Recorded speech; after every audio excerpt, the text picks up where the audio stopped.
program Ekisathiro Kye'Byamasatha ikatandika saha mwenda erika saha 10 tukasamalira ebyamasatha ebitibya mutina mwinyi munabwira okende twanyiraho just because in the twamasa twabikererwa mukakibwira because of ABCD but twamabitwanyira byatukasa tukengera mu weekend omuli bintu binene kutsibu ebyamasatha of course it's kiru kya munabwire omwanja kya kiru kya Sunday it is always packed ebiru bino bikabya packed Friday Saturday and definitely iwahira ku kiru kya Sunday emipira of course tulumwa international break tulumwa international break omulwe emipira eyamahanga awatiwa mutina muyima the whole world nti tutukalira emipira you know emisatweti ya mutina muyima safari in fact motor rally eshabye Kenya all those activities ebyasina na kutsebo and definitely toma byetukalwa omwa international break toma byetukengira omwa leagues yasitisha mutina muyima abo abakakira munene goberera ninga seri following emipira iyisha tuketunga German Bundesliga French League 1 Italian Serie A and of course twatunga FA Cup quarter finals in fact esikendibyayo over the weekend and ebintu byokwezi kibanza tukendesabe tukatunga Premier League so that means nti Premier League ya Masaka birobekebwira again yangabya turning up of course inelangirende vibe ikasubula because abantu abanene munabire n'ibiri byokwezi 28 abantu abanene bakakira muno erebi bakakwama Premier League that means ndi kibanza tukendibe tukatandike Premier League again atune munangira nkwa tukenda tukahinderera emipiro mu butuko butibwa hali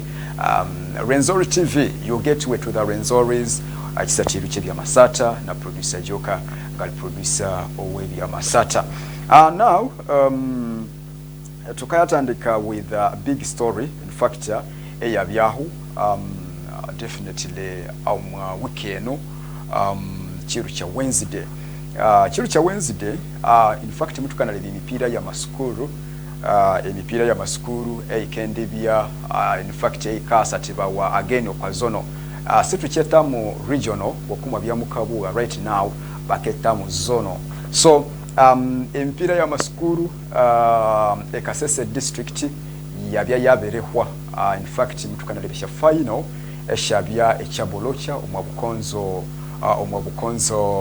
west kyabolocha Haimane Rusese airline so congratulations esukuru ye Garama erilwa omwabukonzo west they are the champions omwamupira owebisando wabanabo bulome mwasinja kutsebu Garama congratulations team Garama the OBs the OGs abe Garama I think right now you enjoying chiro chabatambulire kende kwa chitolerene that is Garama for you and Garama mwikana singa ekasese Muslim okwa semi final penalties and bamabye bakayiko kwa final and definitely Hillside yamabika singa kasese senior secondary school okwa semi finals twabifa predicting by the way wiki yihwere abatukwa chiro cha Saturday ingani na Kenneth Muhindo prediction yabyende yes didn't ndi team ye Garama bakende ibakasinga chikopo chabanabo bulome that was my prediction because munakubira namakusoborera ndekende wa masauka era munakusoborera namakuburende school eye Garama then iwahira ku Hillside nje bakakira muno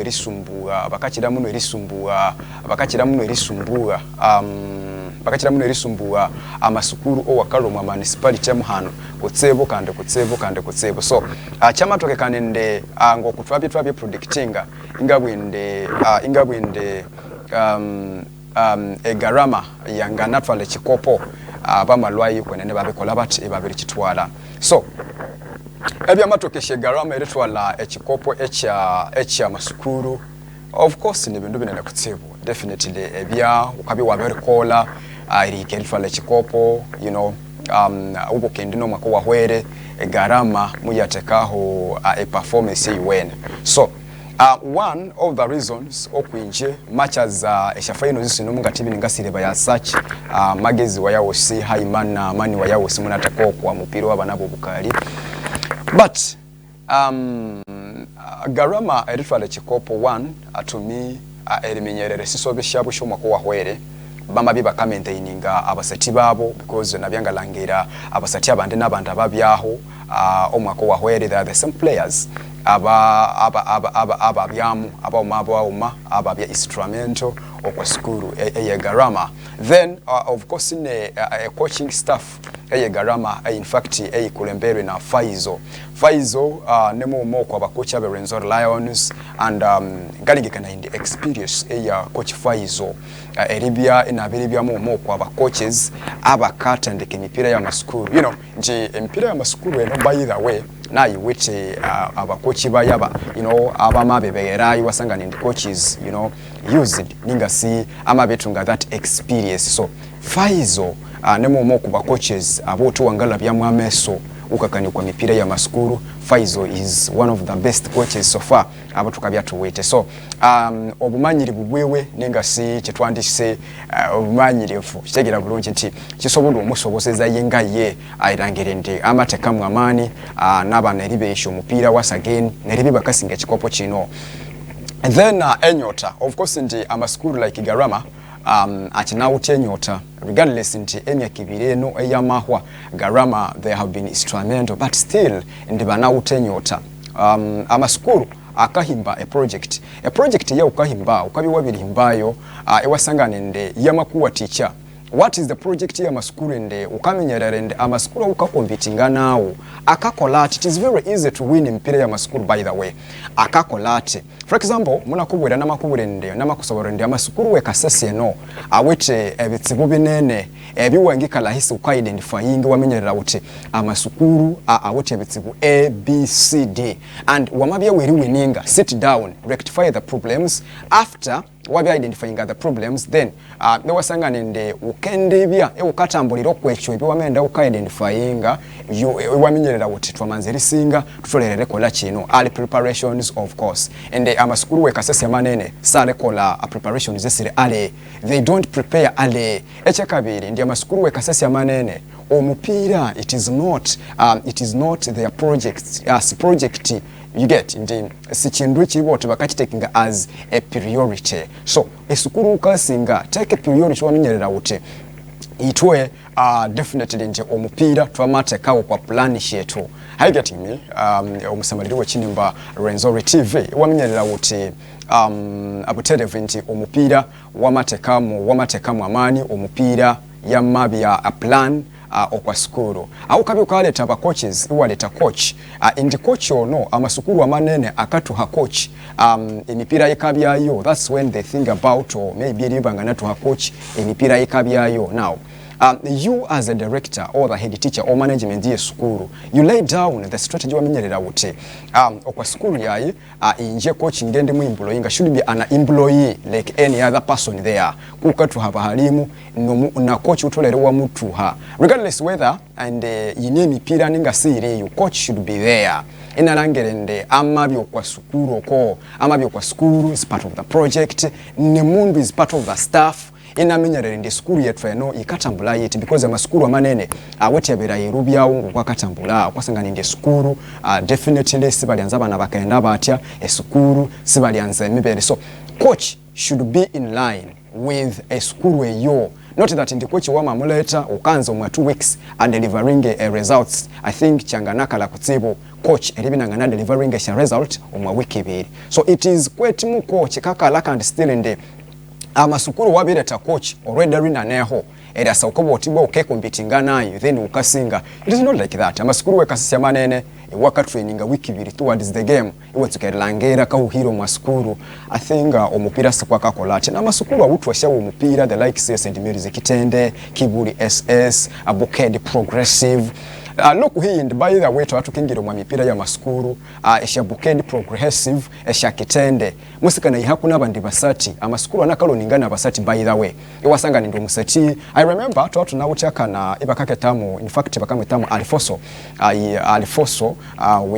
actually tukamwe tamu Alifoso njina mukiremu Alifoso Davis mwana no abyaka somera Bukedi ya progressive, in fact makuwa kwere is a bowler, but omwa under 16 eye Bukedi ya progressive mubabiba kamuroninga, if I'm not mistaken, even no makono. There are very many players abanene abo bateko kwa loan because it is a project esukuru nyisanyisa ukasanga na utesha team actually abana abahikiro machekome footballers, you know, boys then abasekanga chekome. So iya wenge sukuru, imagine nde ukasanga nayo basati abo went you have 15 players naba nabo wahereri esha scholarship sekule no muuma ninga si wangana tunga kwa bananga basatu abo woheresha basaries kandi national mwabuno. You don't mean it. So it is very hard in the amaskuru wetu ano eribinanga na kumbitinga truly au tuketa mu maskuru wo mupira.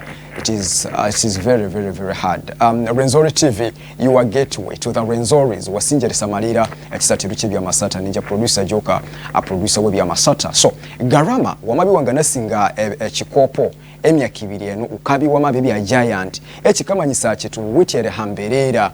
Then you find in aho kalemera one high because I'm quite sure and garama naye nauta ho kalemera waba nauta ebitsibu byabo. For example, ngebitsibu bafacing kwa region ebyenga tanzire libu hano kwa TV ninga si erianzire bibu wako because they are the champions. Just take them, they are the champions, then we respect them for that. But their problems ebyaba facinga you get kwa region omakuwa hwere. So mama endo kwa zono eskendibye kamwenge. Let me hope in the obutukubu no ebitsibu bino mukende bimama bibisorovinga singa chanzirinde aba namba kayenda ba mafesinga kitsibu kirebe, you know. Yes, esukuru CI, it is not mine, but mukabya muka representing a Kasese district, you are the champions. You are the champions who expecting the ebitsibu buke obo mwabikola muti mwabiri buterezya atuwote ebitsibu binene kutsibunga masukuru wetu akabya kaendo kwa region ewasanga nindi you prefer abana benyerikesho masha classes eshe sukuru area hostinga truly it doesn't look good. I remember ngumi 2022 ngumi 2023 etunye bundi bujo twabye Sambia buterevu nyo. I think twabye Sambia Simbia not Simbia and ukasanga na maskuru akakesa ya omwasha classes empe huyi ni musuri abana mu bakasa no bufalisi bamabo sesa. Okay, sichebe because these are students, but to me omubola owali kwa skuru ali supposed eri enjoyinga ena minyati. Okay, na amane ngasa tumpira, these are the privileges, the benefits ribya bola because football is mpira sachiri kwa westingo butu. Football is no longer leisure, rather it is now a business. So omundu omana mabene bola awuteri kiseteramu iyongiyo awuteri kiseteramu iyongiyo inamenyera tifamu bola. There are other privileges shanga byene ngakolenti enengasanga embere nga bola metu iwatwale skulu yo kwa zono abani baba kakisha omwasha classes esha classes discuss siri kuna shanyuye you get. So ukaukasamalende personally ngabana iwasanga ndi akanza erioga, you know, omwana ko wecha mutwalira butuku berilusha, you know, such a kind of issues abana wasanga nende babere yendane ne shanyungu ne shengo kwa moto kabakaya tsumba. Please ebintu ebiringa ebyo bikabi bikala bisa ya maskulu wetu. These are the champions. Habwa chukanze lete kwa mupira omupira nje nabere babere ndo amaso wote sende iwe lwamu. You know, chinunga chibwa, not that njenga wote sende, but that is it. Image yo mupira engeri mukatwalamu uomu amasukulu wande na wande mukabye mukaswaza yawo mabeso wote sende ni football uwaleko mupira because I don't want singalenza tukaende kamwenge ngesabyangania kamwenge biri byokwezi tukamusanjo erihika ebiri byokwezi 14 ngokwabakana ya okwa mubala echabulocha. But I think ebiro ebye bekala bako. I don't think that sya zono bangana sisatiro mwabero ngabeni. I don't think so. So a zono echiki chikatwala 1 week to play a zono. So when you come with our utilitu kebiro musanjo erihike ebiri 10, then you tend not to be having a research about zono. So I think ebirwe beke bikabya bibwe 10 or 1 week ibana musata esha zono. So ngende sabengania kamwenge ni am there.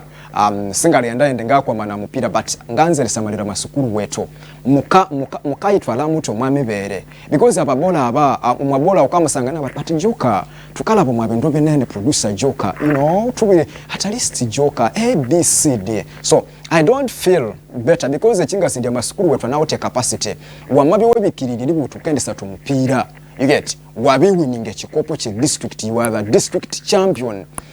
So why do you want elangire in the school watakayo mamberambe, you know, isi and kangani chisani chiliba uti school yikune ni ya singa 1 mwende ekamwenge utukubu chineho musonda yesha hotel aba na huba kesa kesha musonda yesha hotel aba na huba kesa kesha.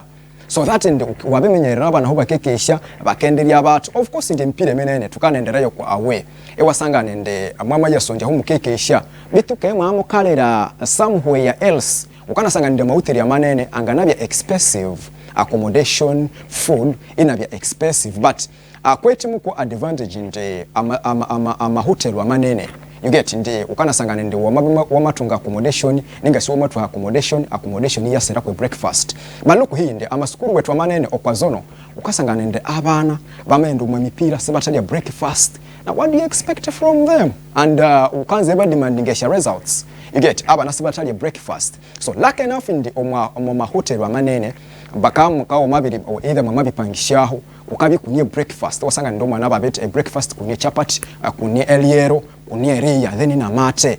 So amaskuru sha management management wa maskuru mlangire nde mamende kamwenge when it is still early as possible. Munabiri nibiri byo kwezima 28 ebero musanjo amasukuru wakende tuchikerero kwa zono Garama, Kasese Senior Secondary School, Kasese Muslim, Hillside, please ngaba saba and mwende ekamwenge mwende mbuliraye because abantu bana no kasanga situte kamwenge, you don't know even where we're going to play.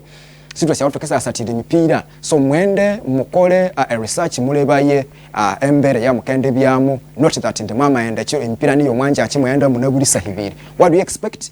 Imukasanga nende mwabe kole disorganization as a result shagana. But bravo esukuru Garama elangire ndi mwema singe chikopo echewusa Kasese 2025.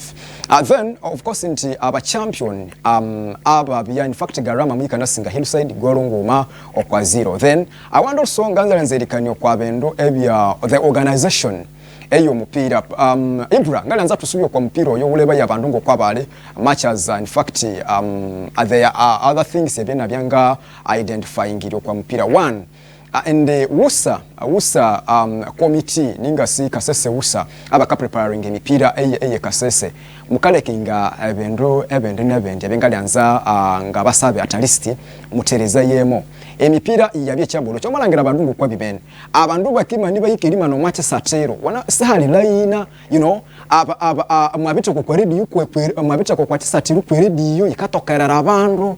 Why all those things? Disorganization. Omupira by the way okwati satiro kinunge kigwalinga abantu abana ne mukelangira maybe emipira ero okwati satiro nge emipira ya masukuru eyi. We don't need a radio okwati satiro. Yes yanga nabyako bitu yatunga limitation. Habwe chimukata kempira okwati satiro naraba karangirira emipira anaina meheri ya undabe ana maheri da ebibe sebe katokerera ba coaches ninga sini timu ero okwati satiro.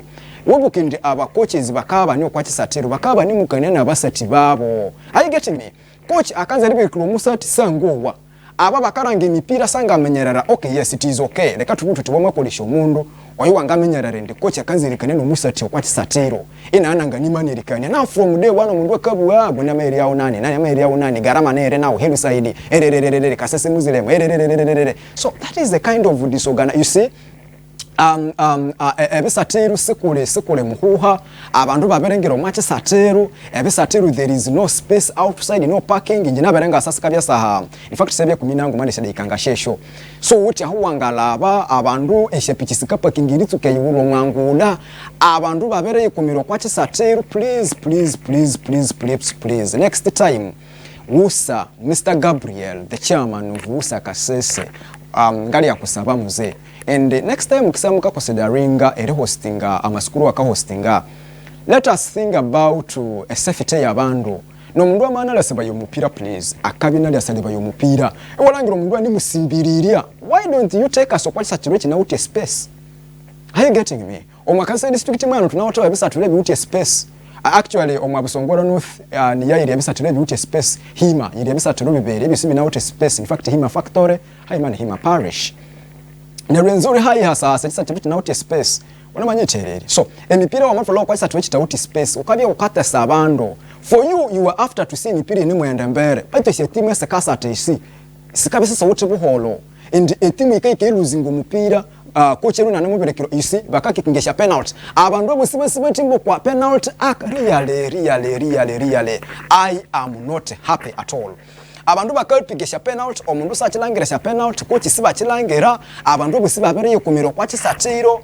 Let us teach these people tukangirira yabandu yes please nabandu bakale bayemipira ndi wamabiwa mali bumupira wamalangira famendo masha penalties habwe chukaya enda paka otrasero kwa laina you know paka usere are you the one who is going to kick the penalty please you people no ukabi ukapige penalty ahu women wu ne mulangera twama tukenda masha penalty ne ruwa siwo iwe timbi musimo suri akasako kwa basati truly that is a poor image image imbe mwalende nanga kani abandu bamatsukebuwa but Joka this is common but it is wrong you get Rwenzoris TV Ekisathiro Kye'Byamasatha ninja producer Joka ngali producer Kye'Byamasatha Friday elitukasa hamwenda elikasa 10 ngoma then in the aba organizers mukatufalo kwa Ekisathiro this is not all about ebwera yamawuzabirisi hostinga ekasasi yamawuzabirisi hostinga ebusongora office yamawuzabirisi hostinga hosting a competition like this final of Wusa Kasese Championship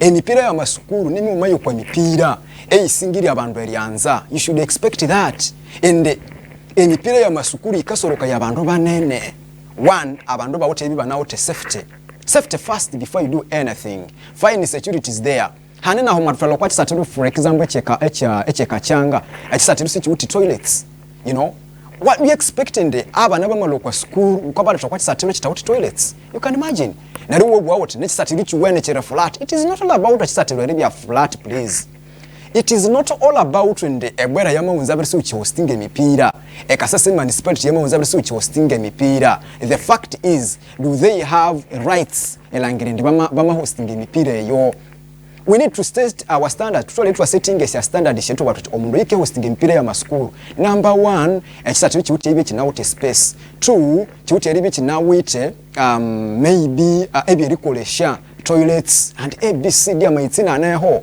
omwana kanzirinywa you see abana banene masukuru amana na uchebera yero bakanzo omwana ka ikokwa Ekisathiro alekeranga at least haha ne etapu omwana nganutula maitsa enakolati inanya etapu yisappo debia ine kwa maitsa au weni amayonjo so next time munga nasaba by the way namasaba naba tikitikibe mipira ya masukuru nabo ndi people nje munyi kola mu CEO wen you know mwangale ebya diso bundo bumuru bunga sine ndi muunza omupira kabi na ketandekasa hisatu imwe atandekawo sahamwende that kind of disorganization you know omupira mabi na ketandekasa hisatu and semi final 1 okwatisa che ekyabulucha ikatandekasa hisatu let it be hisatu then engineer na ani CEO ewambira uti skulu yawo yamasasa sahamukala and you are going to play where unless when there is a communication wabinyi soborera uti communication maybe wabinyi soborera uti mu katunga obutsibu bumwanguda kandi nabo we should find investigation because when bikabyamu na uma findings tukaholekera omusangu wenyu and yes true esukuru mu katunga obutsibu emotoka mu katunga accident ebindu mutinanga wo isikwa mecha tera utelo CEO etimu yetu ya matunga obutsibu I must find out. Second on that, how can we avoid this? Toma menyera tushama skuru wetu ne garama hilu saidi Kasese senior secondary school haimane ne Kasese Muslim. We need to send their coordinators or coordinating operative amasukuru wano and Kasese Muslim yamabikesha coordinator wetu Kasese secondary yamabikesha coordinator wetu hilu saidi yamabikesha coordinator wetu garama yini coordinator so that nje aba games teacher banu because abandi sibandu bomupira bakwamecha abakoma just there ubombo ama games teacher betu sasi umupira bindu byumupira ngabekenda beti umupira tuuti countdown ni umupira mamba kabona mbakatandika sa hisatu that means ndi akatandika sa hiviri na ikama 13 The things we need to know them. In this ibiride kama 13 hali inspection. I mean hali warm up. Saha ibiride kama 15 tuwite inspection. You get? Saha ebintu byose bitwalfu nabyasi nawe nyuma mama murambo mpira kitandika sa 3 neroka sasa hitano. Imagine omupira bamakubulamba akende ekikofu niya sa 3 kikama yasa kiti omupira oyo ali atandika saha ibiride kama 13. So ebintu byose bitwende tukabimenyerera than being disorganized. Eribya disorganized ewasanga nde disorganization eyikalo mu organizers iyendo mu masukuru. At the end of the day we are not going to perform better yatukayenda even ino kwa national tukayikayo itwa bitu so siri kiti bintu byatukakola esibiri machinga with the other schools kanena masukuru nina mu Uganda. You get from the part of Uganda singa naza ukayika for example e Kampala no sikuri wote amasukuru e Kampala we can like why you can also be like that because for them babe menyerere ndio mupira is business. In fact twamendo kwa tsatuluche rusese the champions owa basika. Congratulations Father Kanyonza Memorial School Hima. They are the champions of 2025 Wusa Kasese Girls Championship. Amaskuru in fact in the Kanyonza that is Kanyonza for you the champions. You see we CEO by the way Father Kanyonza Memorial producer Ibrahim, we CEO I'm chief executive officer Father Kanyonza. Eskuru eyo in fact twatuka our project omwezi wa November ngumi 2012 nini November. That's when we start that project one.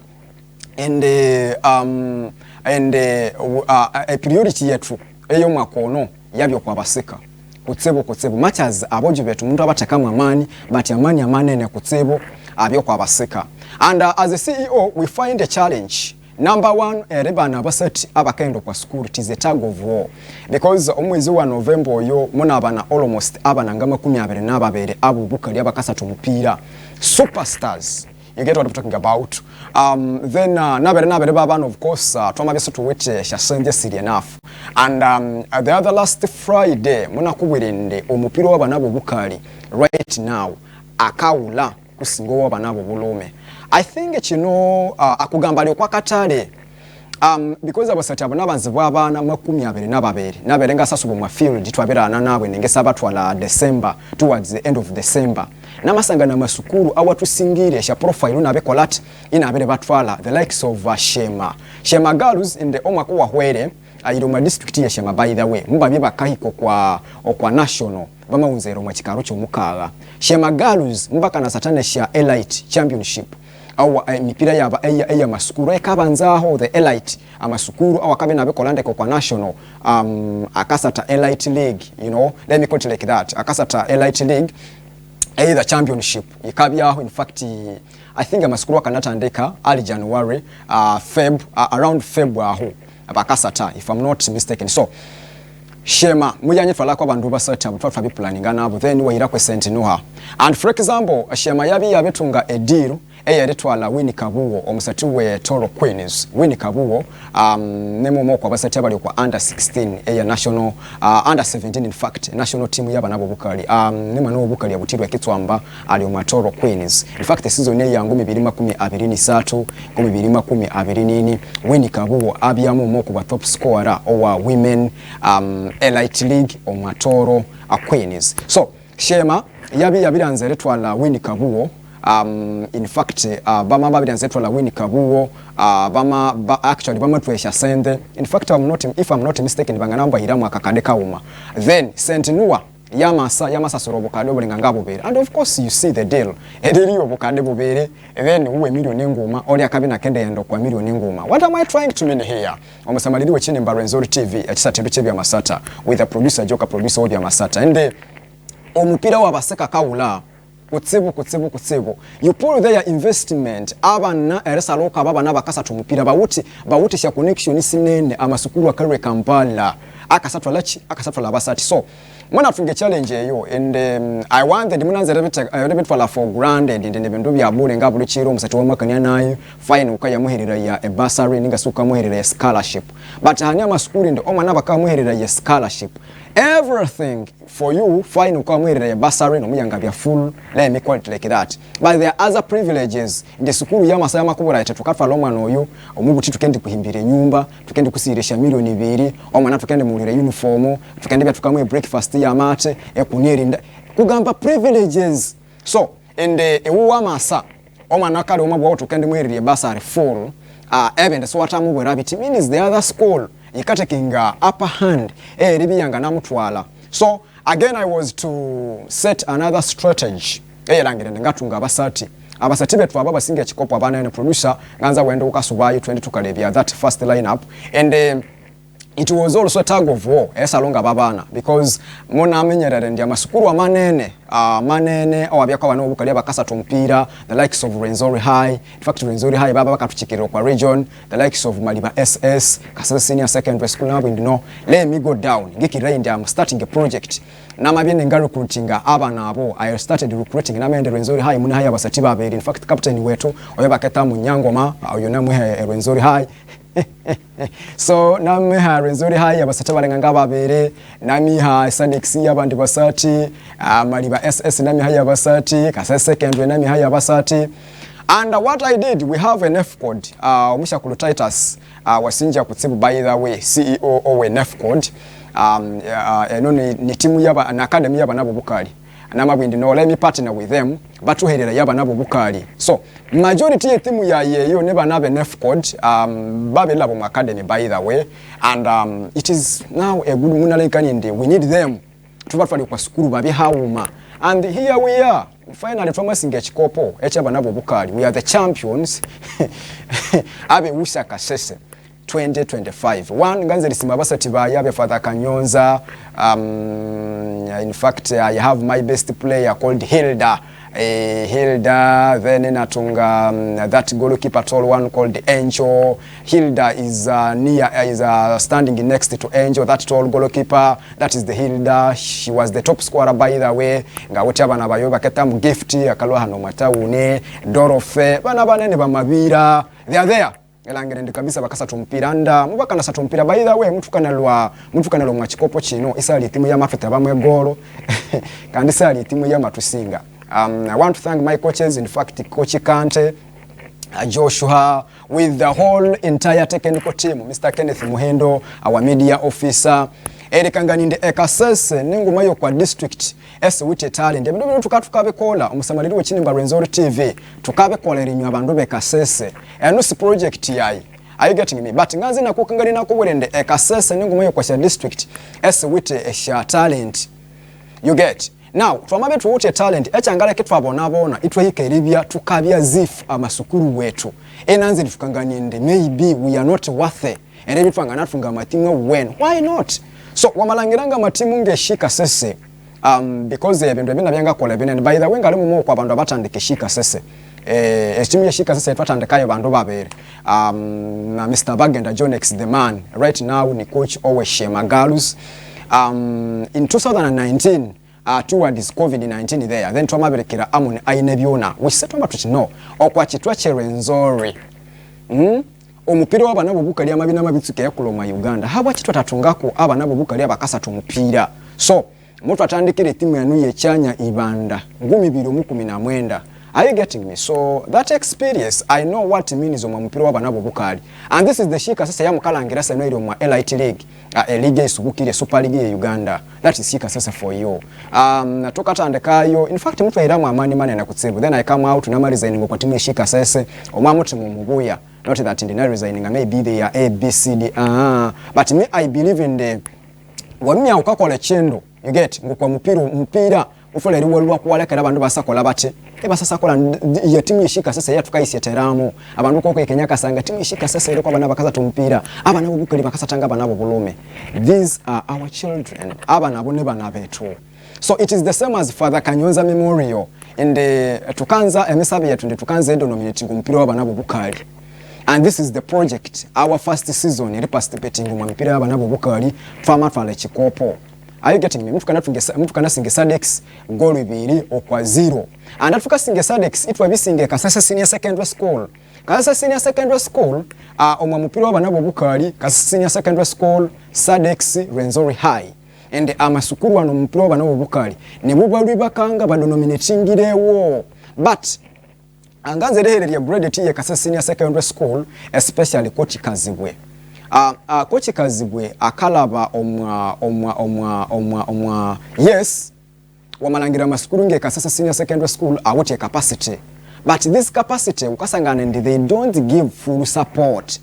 Okwa level ya Kasasa Secondary School mwangabere imu kugamba imu wuti abasatibu mupira full. Actually abali kwa scholarship. You get abasatingama 13. You cannot compete. Ewe ne muyisiya abana buki ho mwa class utibende basatu mupira. Never. You cannot lie me and you are going to compete ninga uketwale school kwa national. Ewe ne musatisha in the classes. Ene muke abasatu abakasatu mupira. Then you want to compete with the Father Kanyonza. Owa wuti abasatu 12. You get abali kwa scholarship and ukanze limu singo mupira. You can't. So wanga competinga. But to me, nganza ihabye competition. Though ndinabare nabasamalira amasukuru wetu echanyeluma kutsibu yebundi bujo. Ewalangere amasukuru abutuka competinga nawo sauti mani na kutsibu. You get? But we are just lacking obundu bukebuyera. Elangere ndifamabute ku masukuru wetu. I remember mna nakanya na oyiwa bya head teacher owe Kasasa Senior Secondary School Mr. Muserero. Na mama saba na mama burende Muserero. Just think about this. Iri heri abana nga musanje besha bursaries okwa Kasasa Senior Secondary School ebyanye sobamu sinangabikanyo kwampe ohanu na yabya hikiri. You get? Na yabya hikire. So anganze lisima Coach Kye'Byamasatha and akauhira kufukalangera maseki omwa mupira. It is your effort, because kwene ni chikalire eri bindu kwa kombitingana masukuru owabihereri abana besha scholarship ya uli abanze basata interclasses senior 1 versus senior 2. Senior 3 versus senior 4. Then after nerimu bwamuti tuhemu abasati ababuya. So akauhira ako. Now what happens kwa semi-final Father Kanyonza versus Kasasa Senior Secondary School, and omupira ono abi suppose there satibwasaha itano. Neryo obutwa masende I think Masek ina wuto mupira owe Masek yabye wuto mupira owe hillside. So bami mewa mala biria bana becha bolocha. And itwinge Father Kanyonza mtu atsendo kwa Ekisathiro, because I knew we are playing a giant and we respect our opponents. So angane respecting a team nge Kasasa SS abaluba kabya ba champion mu mupira wabana bobukali. In fact, mpiro imwe truly start about Sarah. Let me tell you this about Kasasa Secondary, because it way we believe in the whoever we are going to play is nemundwa kabina abeko lati na bareta eka.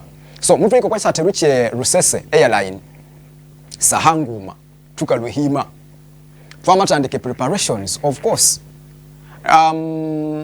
Omupira ono Kasasa Senior Secondary School muyalekina delayinga because we had the first semi-final or semi-final 1 eyabya katikati hemungunyo ne Sadex. Yamabya yikawa matu kali ndo mupira wa Father Kanyonza na Maseki, because ono mupira buli mundu osabya kayisongerere byawo. So mama ala tabana ba need disorganized. So angambura kuti team si yata wominga. You are coming to play Father Kanyonza oya uruwa biru wende awete ekyakahimba wamala tomwana sata wominga woma mukuli omwa Ekisathiro. In fact nesagola sifa bateba sho mwashemina tisho kubanza syagoli satu esho. So next time Kasasa Senior Secondary School, let us always be organized. Chino munachewera kuna chairperson owewusa na mamubwera and Mr. Gabriel. So wangimya ukubwa awuti semi-final esha baseka second bya the same day ne semi-final esha abojo, because ukasangana nde abojo like nge Kasasa Senior Secondary School iwuti kuchimuuma o abojo kuchimuuma o abaseka. So in a situation that coach awuti mupira wa bojo, you cannot blame him. Maybe amani mbakana banza batakawo kwa bojo bakasu yawo kwa baseka again bakasa te Father Kanyonza. You cannot win that game. In fact, omupira omusamaliri w'ekinimba Rwenzoris TV, it is not the way how people think. And for you, you are after to play. It is all about preparations. That's when you can win the game.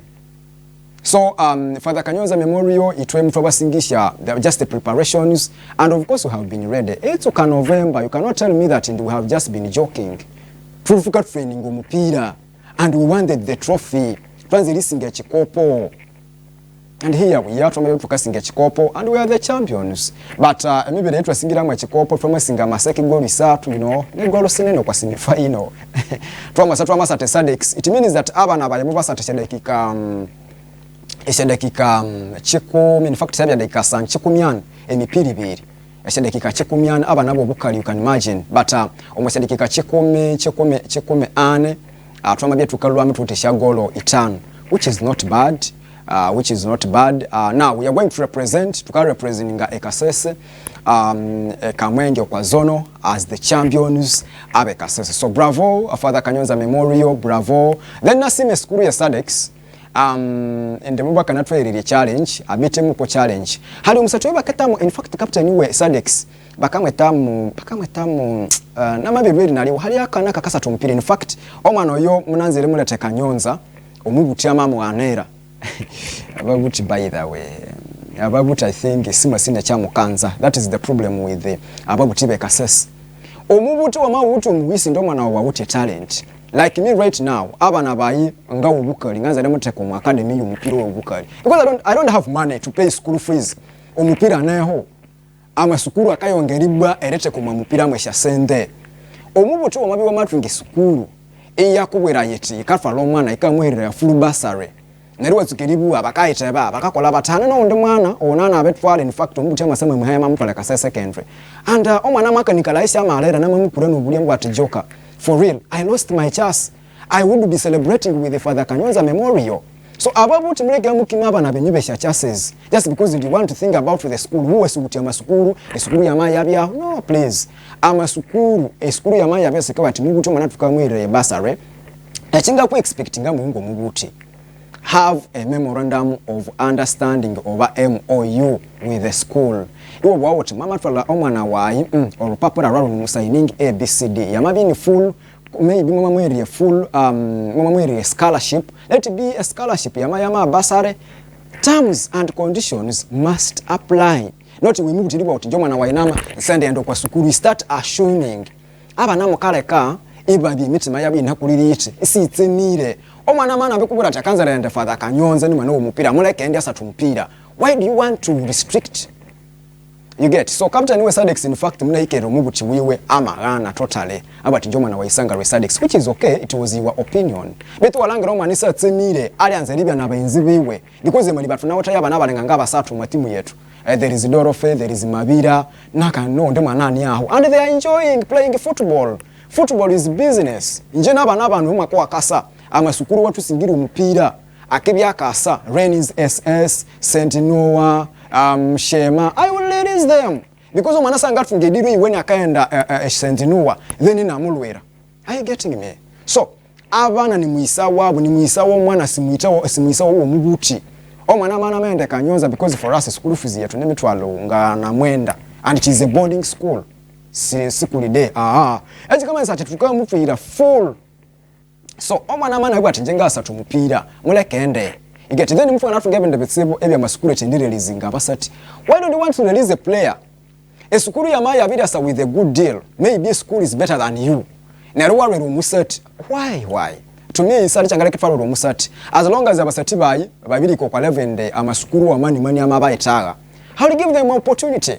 Because the school ikamu fala kaya ndo kwa East Africa. Bakaya mubiri kwa national team. Sifuli creating timu senuninga shema skuru ano ende ukanza rechu nyabana.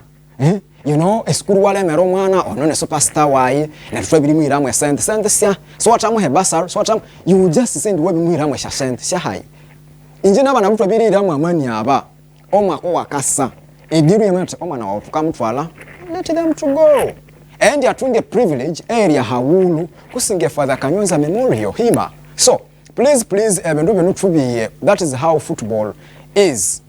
so ababuti ende mutu muisa ababuti abana bakasa tumupira abana bubukalino abana bulume. Yours is to listen. Like tukendo mu December tukasonda abana mupira. Namabye namakwikako unyihulekerere. Ebye namakusoborera bya namayambo mwana wawo. Hopefully haho. Ukanza wenda ufya mitwalo emiliyoni ngumu kwa school.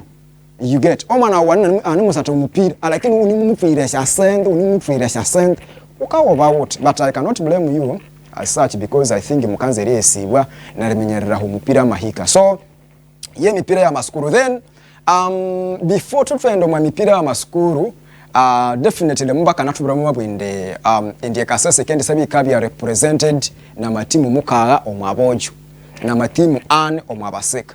But munga nasangala in fact baka kano kwa satiruche satiruche cyabo twabye cyabolo cyana regardless twabye bwera how twabye in fact baka kanya bakabwinde amasukuru akere representing anyane. Then I was like anyway chairperson we bikanaya obani chairperson we asu halinga na ebedos. But mbaka naye ulucha ebintu byabeka saturating kwa social media bakabambo kasese. In fact muna bule na Gabriel chairperson we awe usa amatubwira ati yes kasese ikendi representing sha team mukala. That means nti wamabu ya hillside ukasokwa Garama ukasokwa kasese senior secondary school then mwamuzi ukabi ukendi sondese ni sha team ibiri SK iteraniza yo kwa sha team inisha bya team mukala. Now abandu baba ni mwibuli bibuli. What is the criteria selecting sha team ibiri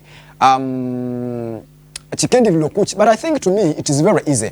Musa kasese if at all chamabi chikisi alangu kwa chine should sit down basa malire omwa mipira amasukuru awa byala biro mu 15 owa participatinga omwa mipira aba nabo bulume ni masukuru wahaye owa bya organized. Hani amasukuru awa atwa kwa na esukuru ya atwa ESR ne mu abantu for example Bright Senior Secondary School. Bright muyikana singwa no makase municipality alakini obuli mundu osi you know amabwinde a Bright yabese suppose ya retroga just because bakura mubakala kingachi omuisa. So can we consider them elimi banganaendo kwa zono? Second on that in a Bright you know kwa capacity elimi yangana facilitating team yayo yo kwa zono you know the capacity elimi yangana representing a team yayo yo kwa zono. Another team ye for the Kanyonza Memorial Boys we have that capacity. And for us, a project yeto, we have a budget. A budget eikaraninga eliko kwa national level. You see the problem is in amasukuru amana ni akabya kakole budget eye mipira akakole budget yu mipira ngibiro wesha preliminaries. But for us we have a budget yetu eikaraninga eliko kwa national whether setwend yayo whether tukende yayo bit omwako no tole tunasituti amasukuru yetu esetimu ibiri secondary running eliko kwa national. So that is what we are supposed to do, and I think Wusa is supposed to realize samalere ni masukuru wahayi o wali capable Arabia inangana iteranizo kwa masukuru an owaiko kwa semifinals inachekelele kasese o kwa zono. Samaliri wechene mba Rwenzoris TV, you are Getway to the Rwenzoris. Ekisathiro Kye'Byamasatha Friday litukasa mwenda eri kasa 10 ngoma and Saturday litukasa ha 8 eri hikasa ha 10. Ninja producer Joka producer Kye'Byamasatha, and of course inde wangana to following kwa social media platforms kwa TikTok Rwenzoris TV, Facebook Rwenzoris TV, in fact kwa X Rwenzoris TV, kwa YouTube Rwenzoris TV, everywhere. Tukabe tunyo kwa Rwenzoris, and in fact tukabe tunyo kwa social media. You can follow us, and please ukatu following, like, comment. You are commenting, I say Joka, I think you can do this, Joka, you can change here, me. And when you comment, comment in a positive way. Are you getting me? You are commenting in a positive way, then you have told us in the Joka, you change here. I love that because in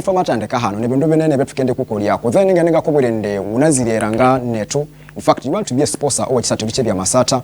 This is an opportunity. In fact, we can I think I can be a sponsor or Ekisathiro Kye'Byamasatha. Then omwezono akende byakahwa we shall introduce our sponsor. So ngachinaba utiri omwizi ono, it is a privilege to you omusamaliri w'ekinimba Rwenzoris TV, which a business ya, which a school, you know, which a sports center omabandu bakambalira. You get like nja wangambalira bakamweta mu Madam Caroline. In fact akasangibwa kwa Sadik supermarket chuma chikuridwe cho. Which ebindu binene like this, the way how I'm putting on, you know, mukaika ina kuheberi ambala kwa basente boke buyera. And amunga nababura nababura abandu b'Ekyamasatha always abandu bakabwindi, we are not always smart. So let us always prove them wrong. And we can be smart also. Etwabyandeke umujuzi wow. The way how I'm looking now.